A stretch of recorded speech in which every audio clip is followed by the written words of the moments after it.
Welcome everybody to our monthly market update with Murdock, Manwaring and Cardon at eXp Realty. Thanks for joining us. This year we are into 2025, so that means we are reviewing the year of 2024, which includes December of 2024. We usually cover 4 counties, but because we're trying to do the year in review, we're going to look at Bonneville County. But if you'd like to get the stats from all of the counties and have more information, number one, you can call us, but you can go to mmcidaho.com. Up at the top, you can click get the newsletter and you can get this video and the attached stats in your email each month. And of course, if you'd like a few more details, contact your favorite MMC agent and they would love to send you whatever you're looking for. So let's take a look at what happened in 2024, Chad. All right, so I'll start out with closings over time. This one's interesting because it gives us a real gauge, a true gauge on the market activity for our county. One stat that we've heard, because interest rates are high, is that in the US, this is the lowest amount of homes sold in the US since 1994. And so that is, a lot of people don't know that, but we've been in a real estate recession ever since rates have been up so high, and it's slowed the amount of sales down. It's not the lowest that we've ever seen in Bonneville County, though. In 2010, 2011, we had 1,048 homes sell. All right. So at its peak, our best year for sales in Bonneville County was in 2020 during COVID, ironically.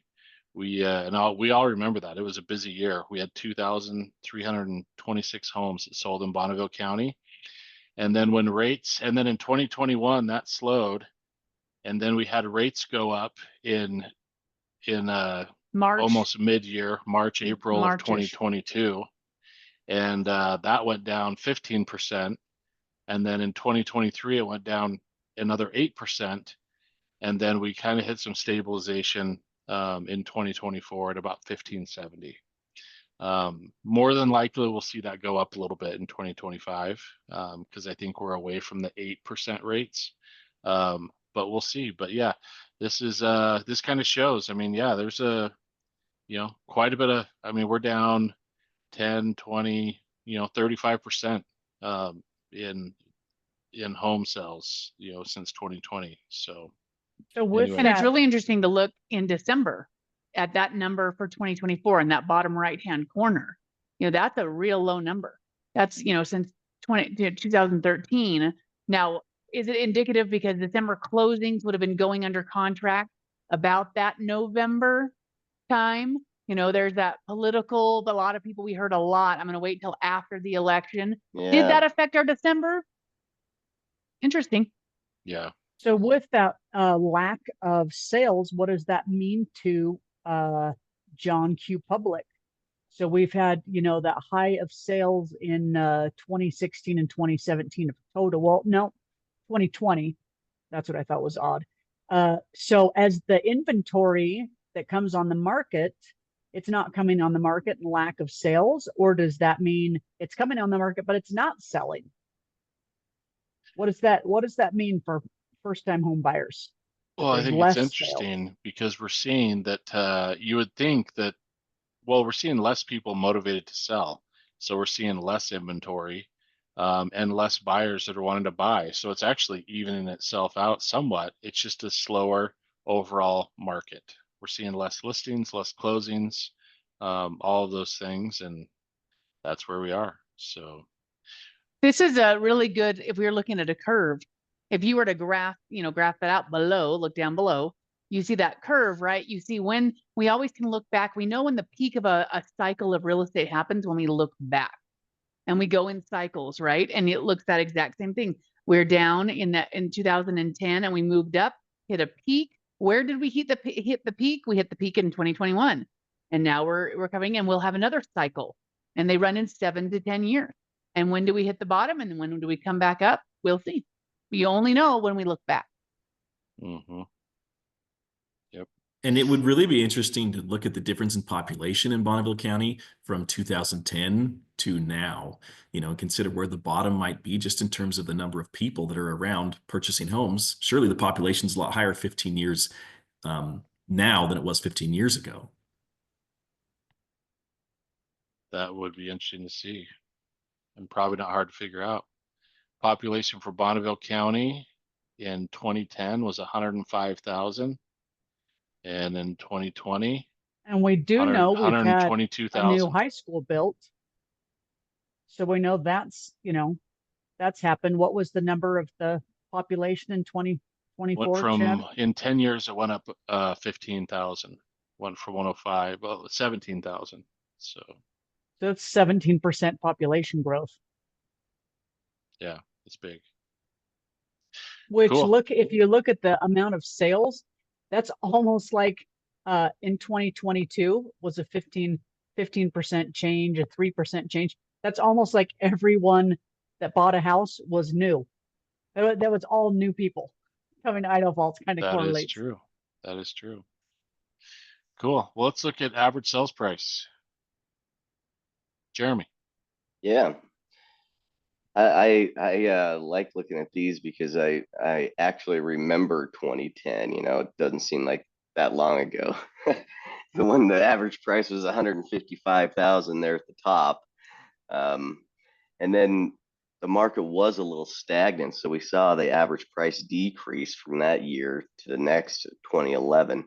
But since then, until last year, which can be debated a little bit, and we'll get into that, but the average price has steadily increased. And you see in 2021, that 31% jump, just a crazy number. And that's when, when things are cooking in the market too much and the heat gets going, inflation starts to go up and the government says, hold on, we've got to slow this down so inflation doesn't get out of hand. And that's where we saw the interest rates where they put those controls into the market and try to slow it down, which it totally worked. When rates go up, it becomes less affordable for people to buy a house. Interest payments are too much. And so everyone that was getting so much money for their house hit the brakes, and then they had refinanced. The ones that didn't sell refinanced, so now we're all stuck in these beautiful 2 to 3% interest rates. And it's like, the pain's got to be so big for me to leave this current situation and move. It's got to be almost mandatory. And so some of the easier upgraded, just get one extra bedroom or another garage kind of moves, I think we're seeing less of those because the interest rates that we got in those times are keeping people in their homes longer.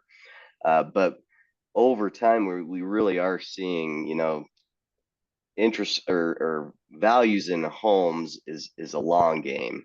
And so if you're going to buy and sell within a year or 2 years, it's possible to lose money in real estate. If you're going to hold it for 7 to 10 years, like Jessica's saying, that's kind of the cycle of real estate of going up and down. Over time, 7 to 10 year hold, I don't think you'll ever lose money in real estate. But if you come in and out quickly in a year or two, it could be. But that average price that we saw in 2023 of 405 doesn't mean that you lost money on a house. It just meant the overall value of the homes that sold was 405. And so the overall value last year of 2024 that we saw was 420,000, which was we're seeing such an increase. So over that 14-year period, 155,000, I think rates at that time were probably around 7%, 6.875. What you can see how, rates go down, prices just go up. And so there's a correlation between affordability all the time, that you either get a really low rate and it makes homes more affordable, but then prices start going up after that. And so the sweet spots are few and far between. So I think we're at least getting into a new normal right now, where rates are going to be where they're at right now, in between 6.5, 7%. We're not going to see a huge decrease, I'm afraid, in the near future. And values should stay stable is what I've been reading. What do you guys think? So when you say that, Jeremy, just remind everybody that is waiting, who is saying, I'm waiting for the interest rates to go down. Tell us again, what happens when interest rates go down? Yeah, rates go down, so more buyers enter the market and gobble up whatever available inventory there is. And so the people that own those homes start jacking the price up because there's more Price people goes that up. want it. So it shoots Yeah. prices up. And if I it don't gets think too that the- Will scarcity, it ever and happen that rates and prices both go down? If someone's waiting for the rate to go down and the prices to go down, will that ever happen? boy, that's a rarity. And Tough. yeah, and it's probably only a month or two, right? Because when the rates go down and buyers pop into the market, it can happen, but it's tough to find It's those rare. little It's rare to see prices pockets. go down all of a sudden. Prices go down over time, but buyers rush into the market when we have a rate drop. So the movement of the supply and demand happens quickly, adding buyers to the market. But sellers and those kind of things, if they exit the market over time, sellers take longer to adjust the prices because the market has to teach them. It's them being on the market and seeing they're not getting offers and seeing those things before they adjust. So to get them together is very rare because buyers move faster and adjust the market on the fly. Sellers have to learn over time. And when we're in 2010 and 2011 and 12, the distressed market, I believe it was 15% of all mortgages were either in risk of default or in default, right, Chad? And right now we're just barely over 1%. So there's other factors that would have to come into play if we were going to see a rate decrease and a price decrease, and those things we don't want to see. So Well, we were seeing back in those days, 40% of all the sales back in, I think, 2010-ish was either a short sale or foreclosure. I mean, Yeah. that was dominating the market. So And what did that follow? That followed that huge crash. So when we were looking at defaults, people had a house that cost them $168,000 and they couldn't afford it. right. They had to short sell. They had to get rid of them. So now our house priced $365. What does that say?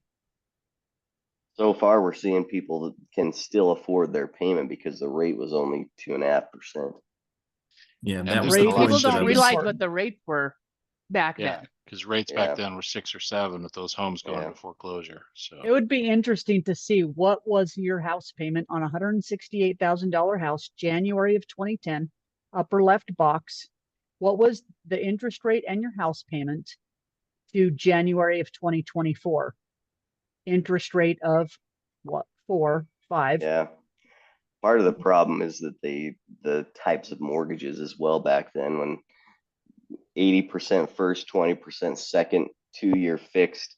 After the first 2 years, then it goes adjustable on both of them, or it was tied to an index. So adjustable rate mortgages also had a play into the affordability, that you could buy it and qualify up front, but then as it adjusted, the monthly payment became unmanageable. So Corey, you were unmuted there. Did you want to pop in? Yeah, I was just going to say, if rates and prices come down, anything significantly like that at the same time, there's probably other economic circumstances that are happening that are driving that. And so people's personal ability to afford something may not be what it is when the price is just a little bit higher. And so if you're waiting for a big crash, as we often hear a lot, sometimes you may be right in fire of your own personal economic circumstances might not be as favorable if something like that happens. Great, exactly. Great point. Thanks. all right, Jess, you want to talk to us about days on market? Yeah, so this is a super interesting one, but some people don't, people don't understand this and how it applies to them all the time, but it's a really good thing to look at. This is kind of our what we call looking ahead.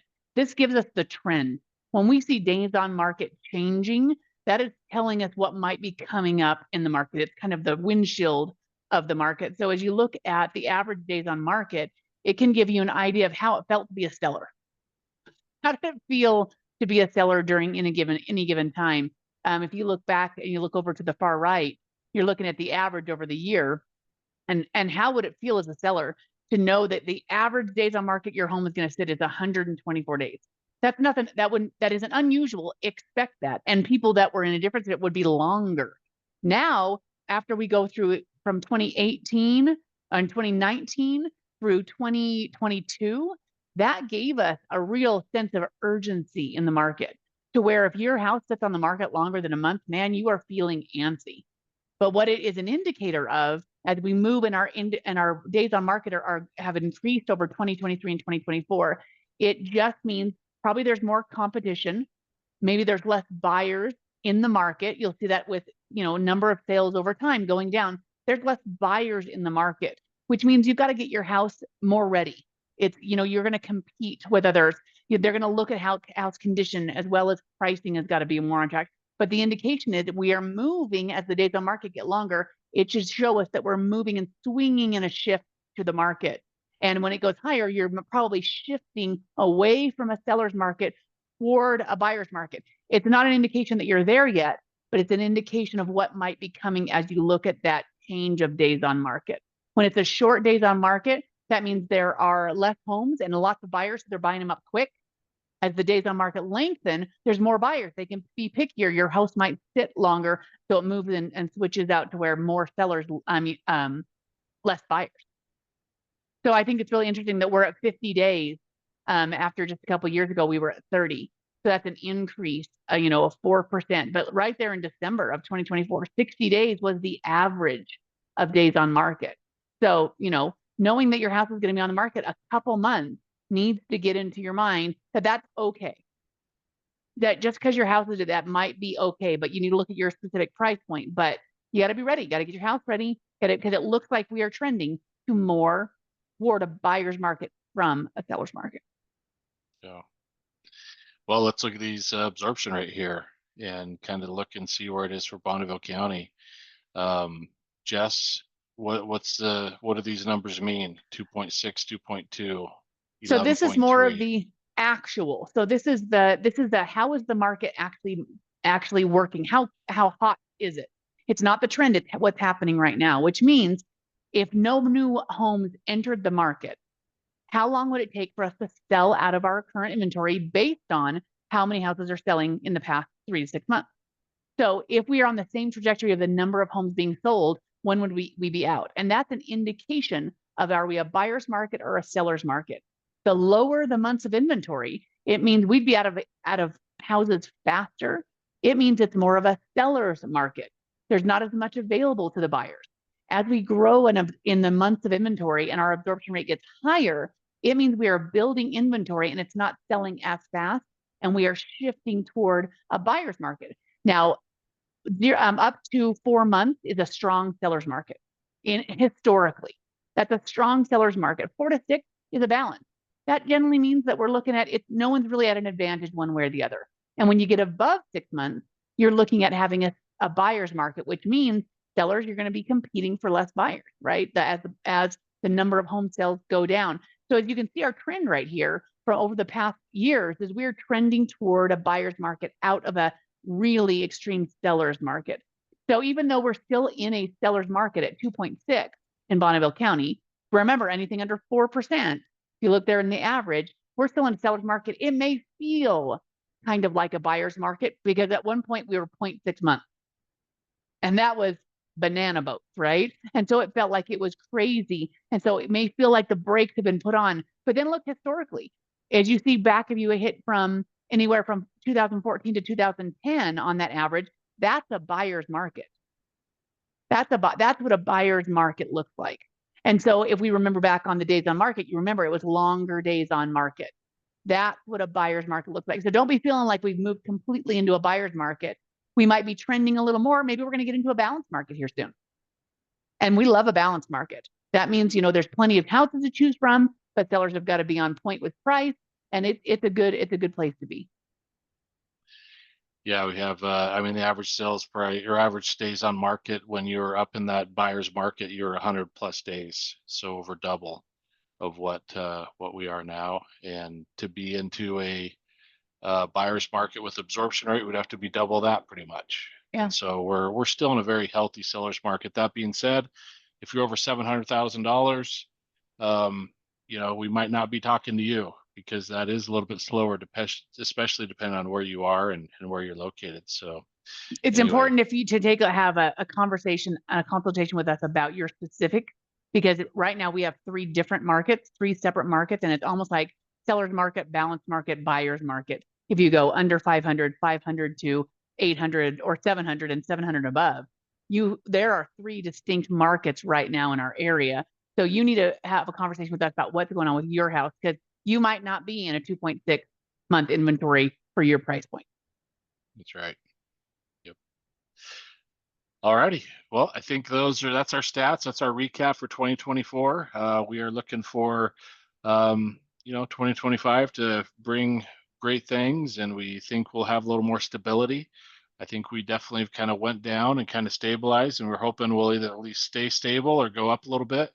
And that will be with rates, and that'll be with inflation. And so we'll just figure that out. But we've just seen that when the rates drop, inflation goes up. And so then they keep bringing up rates. And so we just have to keep juggling that battle with inflation and move on to stability. So we may not see the leadership of the United States mess around with interest rates or try to influence them because of what the results were from when those were artificially low. That didn't give them the stability in the economy. So they might mess around with some other policies, and they might say, let's look for stimulation somewhere else. They may not, most likely not, try to influence those rates to come down. Yeah. And I mean, we've not heard of the soon to be new president. I mean, I've not heard him say once about talking about interest rates. I mean, because they know the power of the interest rates, and they've got to curb that tool to drop inflation. So anyway, yeah. So I think if rates hit 5% and you're waiting, that's your thing. You would be lucky right now in a 5% rate, right? We're going to stick in the 6%. So if you're like, I'm going to wait till rates drop, if we get below 6, you better be jumping like a frog, because that's the rate drop. It's not going to drop to 4. Cool. All righty. You want to wrap us up, Jess? That's right. So thanks you guys, everybody, for joining us for our year in review on 2024. Again, if you are curious, if you have questions, we have experts on this team that would love to have a conversation with you, talk about your specific needs and your specific goals. And we'll chat with you and find out and give you the stats specifically. And if you like all the stats, please make sure you're going to mmcidaho.com and hitting that subscribe to our newsletter and get this in your email. Thanks so much. And if we can help you buy or sell a home, Southeast Idaho, give us a call. Thanks, everybody.